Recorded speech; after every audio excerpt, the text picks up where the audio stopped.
Have you ever felt like someone has left, but somehow they're still there? It's strange, isn't it? The person disappears, but continues to appear in your thoughts, in your dreams, in synchronicities. You feel their presence, even in their absence, as if something invisible still connects you. Carl Jung said that the unconscious doesn't forget. It just changes language. And spirituality calls this a soul connection, when the energy of two people continues to communicate even if the ego tries to deny it. Perhaps he distanced himself without explanation. Perhaps you swore you didn't care anymore. But why then does your heart still react when you hear his name? Why does his silence ring so loud? These signs aren't random.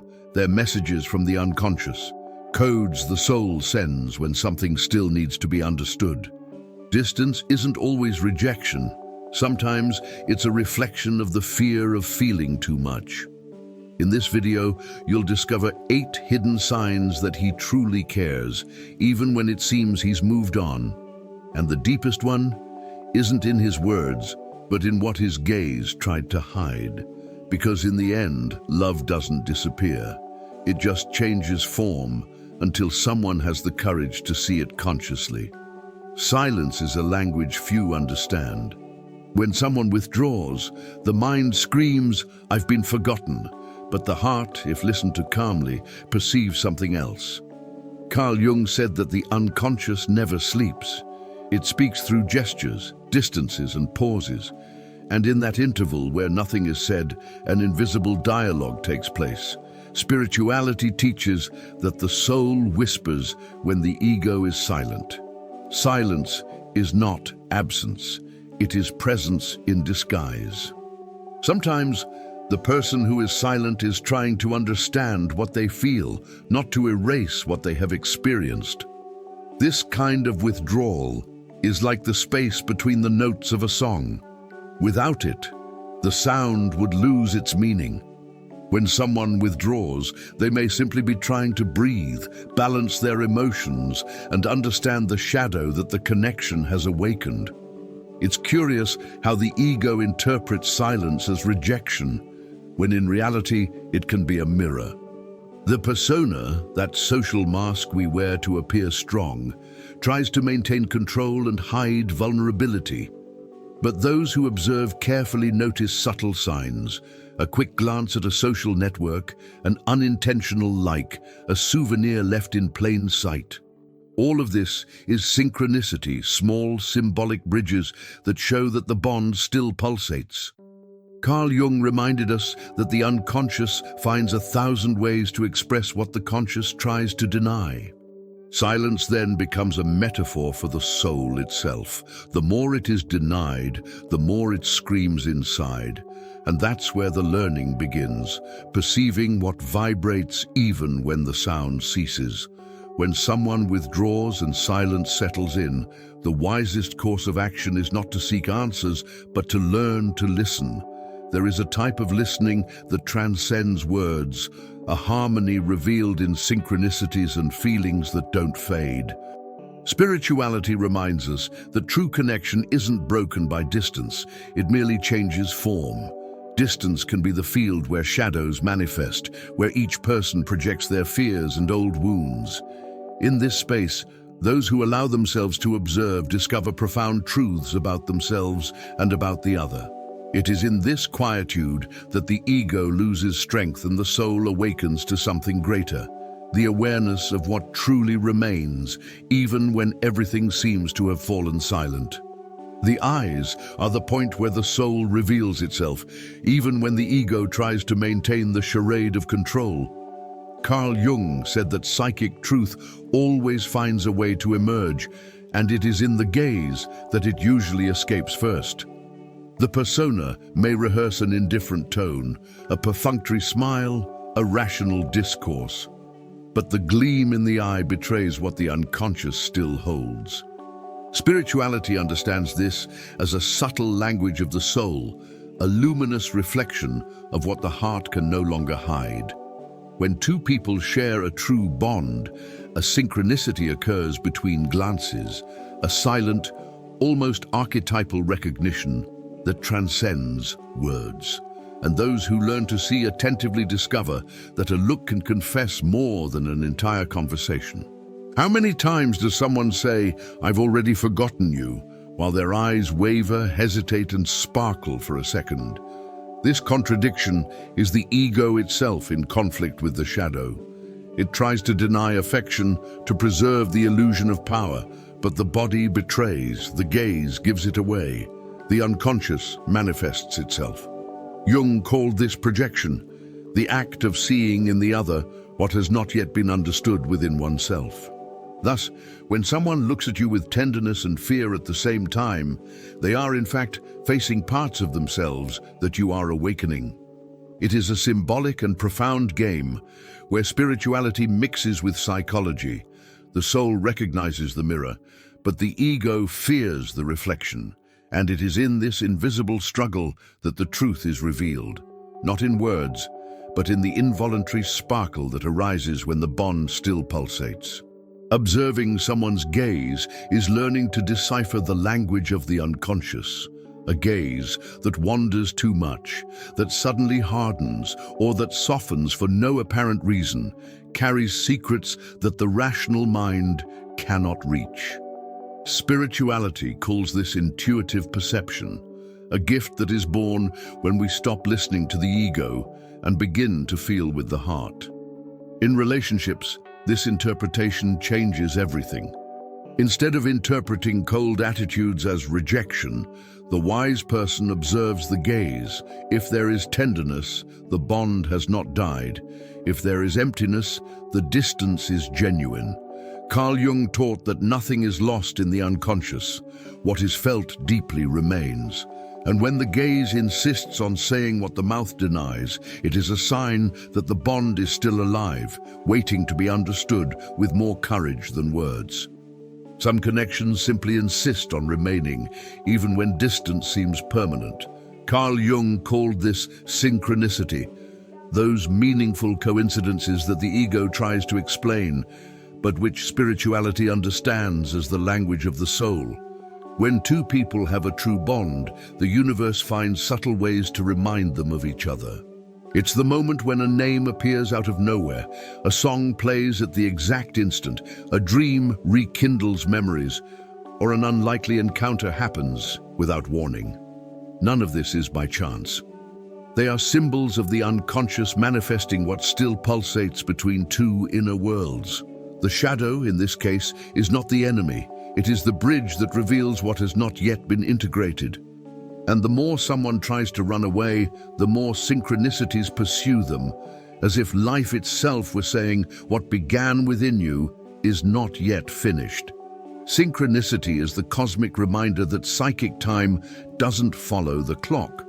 While the ego races to forget, the unconscious acts as a guardian of what needs to be understood. When the bond is deep, the energy between two people continues to exchange subtle information, even in silence.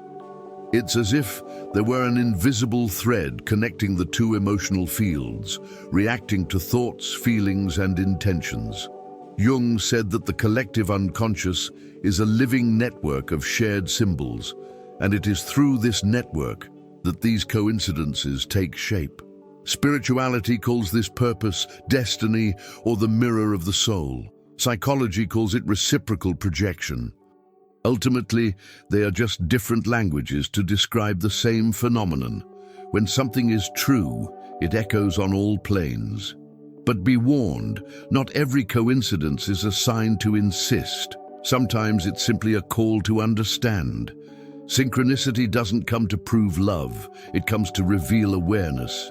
It's the way the universe compels us to confront the shadow that the other person awakens. If someone keeps appearing in your path, perhaps what needs to be resolved isn't outside, but within. It's the soul asking for closure that the ego hasn't yet allowed. Spirituality invites us to observe these signs without despair, with humility and listening, because when the lesson is learned, the flow calms down. And it is precisely at this point of serenity that destiny shows its true meaning. a reminder that the invisible never ceases to act. It only changes form to continue teaching. Some feelings don't disappear, they just learn to hide. Carl Jung explained that the ego does this to protect itself from vulnerability, creating emotional disguises that we call control. Spirituality understands this game as a dance between fear and affection. When someone distances themselves but remains close in subtle ways, liking a photo, asking about others, recalling old details, they are revealing a care that the ego tries to deny. The bond remains alive, it just expresses itself in another language. It is love trying to survive within the shadow, seeking balance between desire and self-preservation. Jung said that the unconscious is ingenious. When affection is repressed, it manifests itself in the subtext, in unspoken gestures, in small coincidences that continue to appear. This type of disguised interest is common when a persona tries to maintain an image of strength.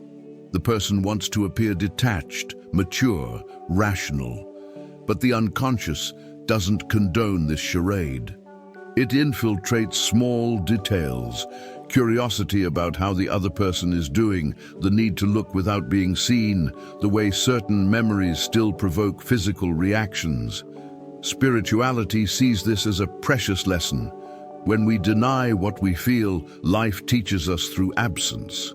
Distance becomes a mirror, revealing how much the desire for connection still exists within us. Projection happens when we think the other person is the problem, but deep down the conflict resides within our own heart. Recognizing this silent care is an act of emotional maturity. It's understanding that love isn't just presence, but also the way someone cares without being physically around. Jung saw affection as an energy field.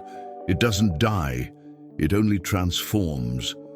When the ego tries to control, the soul creates alternative ways to remain. Spirituality calls this a karmic bond, the reflection of ties that teach more through absence than through coexistence. The wise person, then, observes without judging.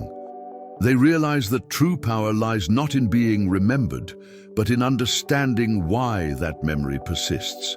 And it is precisely at this point, between what is hidden and what insists, that the heart begins to understand that mature love doesn't beg. It only observes, learns, and transforms silence into wisdom.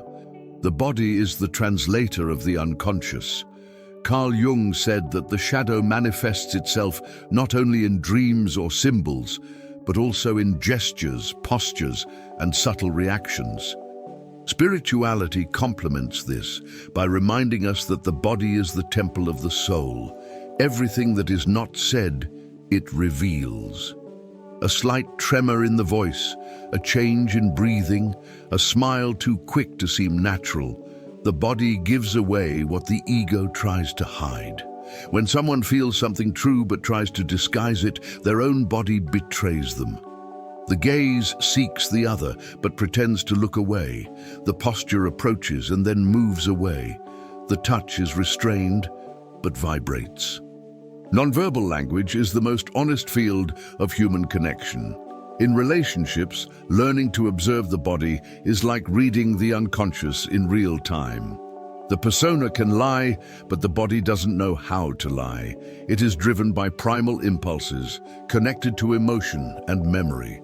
Jung believed that every gesture is a symbol, and that the body carries the traces of what the mind represses. Spirituality interprets this as energy in motion. When a person tries to contain their feelings, this energy transforms into tension, rigidity, and shortness of breath. When there is acceptance, the body expands, the gaze softens, and the tone of voice becomes calm. Observing these nuances is learning to decipher what words could never say. The wise person understands that the body speaks when the soul needs to be heard. If someone trembles upon approaching, smiles nervously, or is too silent, they are revealing an internal dialogue between the ego and the unconscious. Jung saw this as fertile ground for self-knowledge. What the other person physically demonstrates also reveals parts of ourselves, our own projections, our fears, our shadows. Spirituality invites us to perceive this with compassion, not as accusation. Because understanding the body is understanding the spirit. And when this understanding becomes conscious, the bond changes. It ceases to be an unconscious exchange and becomes a space of healing, where the other's gesture becomes a mirror for one's own inner transformation. Dreams are the pure language of the unconscious. Carl Jung saw them as the theater of the soul, where the ego doesn't direct and the shadow reveals what consciousness doesn't yet want to see. Spirituality agrees. When we dream of someone who marked our lives, it's not just nostalgia, it's psychic synchronicity. The emotional bond leaves energetic traces, and dreams are the stage where these energies continue to dance. When a person appears repeatedly in dreams, it's because there's something to be understood, an emotion that still vibrates. And the most curious thing is that even when awake, certain thoughts insist on returning, like fragments of an unfinished dialogue. The soul doesn't forget what it still needs to understand. Jung explained that the unconscious does not work with linear time. For him, everything that touched the heart remains alive in some corner of the psyche. This is why certain memories return when we least expect them. A song, a smell, a phrase. All of them are triggers of emotional memory. Spirituality sees this as the call of the soul, an invitation to revisit what was lived, not with nostalgia, but with awareness. When the ego tries to bury it, the psyche resurrects it. When the persona tries to move on, as if nothing had happened, the unconscious creates symbols and dreams to reopen the wound until it is looked at truthfully. Emotional memory is a sacred force. Remembering is not weakness, it's a sign of humanity. Authentic bonds don't disappear, they only change frequency. Those who try to erase the past are fighting against the very nature of the psyche. Jung said that what we resist persists, and what we accept transforms. Spirituality adds, love doesn't need possession to continue existing. Inner presence is enough. When we accept what we feel, dreams cease to be messages of longing and become lessons of healing. And perhaps deep down, that is true liberation, understanding that remembering is the first step to truly letting go. Some people don't run away out of disinterest, but out of fear of feeling too much. Carl Jung said that the more we repress our emotions, the more they dominate us. Spirituality translates this as the soul's resistance to vulnerability. When the bond is intense, the ego activates defense mechanisms to avoid being swallowed by emotion. The person withdraws, rationalizes, convinces themselves that it's better this way, but inside there's a silent earthquake. The shadow awakens, revealing old wounds, fear of rejection, of abandonment, of not being enough. And in this inner chaos, withdrawal becomes an attempt at survival. The curious thing is that the more someone tries to run away, the more life creates synchronicities to bring them face to face with what they are avoiding. Jung explained that the unconscious is autonomous. It doesn't allow a lesson to be ignored. Thus, the person who runs away from love ends up attracting situations that force them to confront the same theme repeatedly. Spirituality calls this a karmic mirror, when destiny repeats the pain until it is understood. Therefore, distancing oneself is not punishment, it's training. It's how the universe teaches emotional courage. Emotional escape reveals the struggle between the ego and the soul. The ego wants security, the soul wants expansion, and between these two extremes, human conflict is born. Jung saw in this clash the root of individuation, the process of becoming whole. Spirituality agrees. Fleeing from love is fleeing from oneself. True overcoming lies not in avoiding feeling, but in learning to feel without losing oneself. And whoever understands this realizes that every intense relationship is, above all, a spiritual initiation. It is the mirror that shows what still needs to be healed within us. There comes a point when the question changes. It stops being, "Does he still love me?" and becomes, "What is this story trying to teach me?" Carl Jung believed that every bond is a mirror of the soul, and that projections are bridges to self-knowledge. Spirituality teaches that everything we feel in another person is actually a part of ourselves, asking for recognition. When we stop looking for external signs and start observing our own reactions, the game changes. The distance from the other person transforms into a portal of inner expansion. It's life saying, "Look less outward, more inward." This turning point is liberating. The ego seeks control, wants immediate answers, wants certainty, but growth happens in the void, in the silence between questions. Jung called this inner alchemy, the process in which suffering transforms into wisdom. Spirituality translates this as surrender, letting the soul lead where the mind cannot reach. The wise person understands that no one is sent by chance. Each person who passes by awakens a dormant part of our being.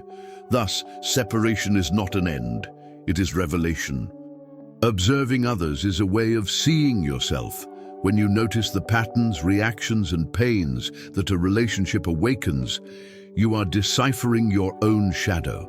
Jung said that what irritates you in others reveals what you haven't yet accepted in yourself. Spirituality expands on this. Each relationship is an advanced course in self-love, and those who learn to look this way stop seeking approval and begin to cultivate awareness. Ultimately, the true encounter is not between two people, but between you and what you discover within yourself. Not every gesture is love, nor is every silence disinterest. Carl Jung insisted on the importance of observing the context, the timing, and the coherence of the signals. Spirituality agrees. Discernment is part of evolution. The ego, anxious for certainties, interprets everything hastily, but the wise person observes patterns. If someone only appears when they miss you, but disappears when you need them, the bond is not mutual. It's projection. Jung said that the unconscious loves to repeat dramas until we learn to consciously interrupt them.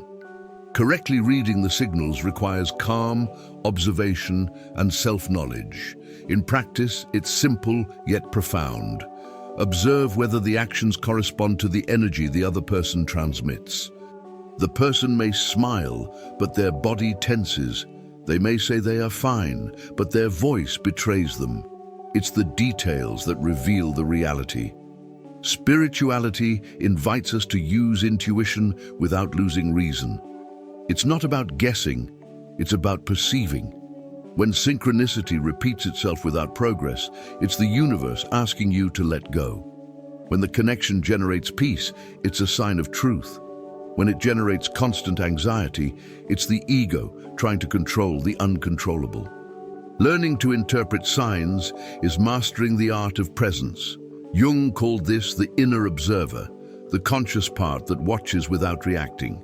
This is the key to moving beyond repetition and into understanding.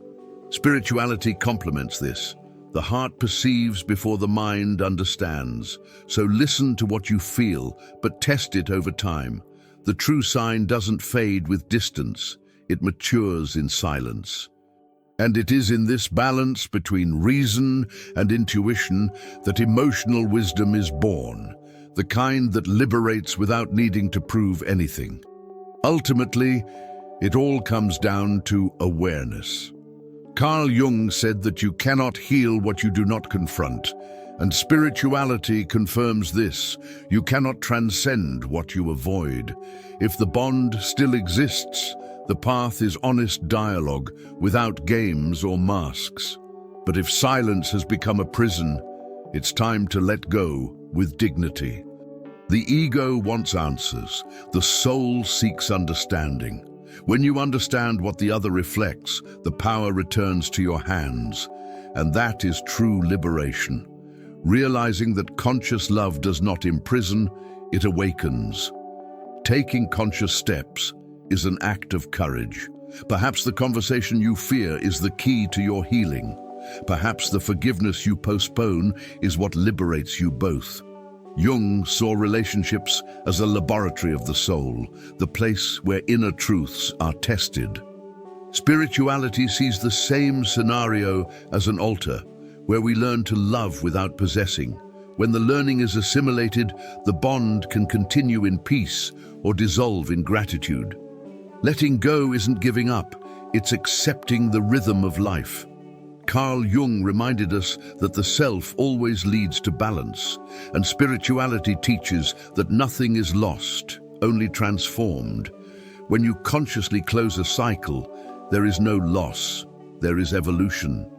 And perhaps, deep down, that is the true synchronicity, realizing that what seemed like an end was only the beginning of a new way of loving. Everything you've felt so far hasn't been by chance. Carl Jung said that what touches us deeply doesn't come from outside, but from the unconscious demanding attention. Each silence, each glance, each synchronicity was a mirror, showing not only what the other person feels, but what still lives within you. Spirituality calls this the mirror of the soul, the point where love and shadow meet to teach awareness, and that's where the true power lies, in transforming pain into wisdom and absence into self-knowledge. Now, the question isn't whether he still cares. The question is, what are you going to do with all that has been awakened within you? Will you continue waiting for external answers, or will you use this learning to heal the parts that the bond revealed? The unconscious speaks, but it is the conscious mind that chooses the direction. And when you begin to observe yourself with courage, something changes. What hurt becomes clarity. What held you back becomes liberation. If this video resonated with how you feel, don't ignore this call.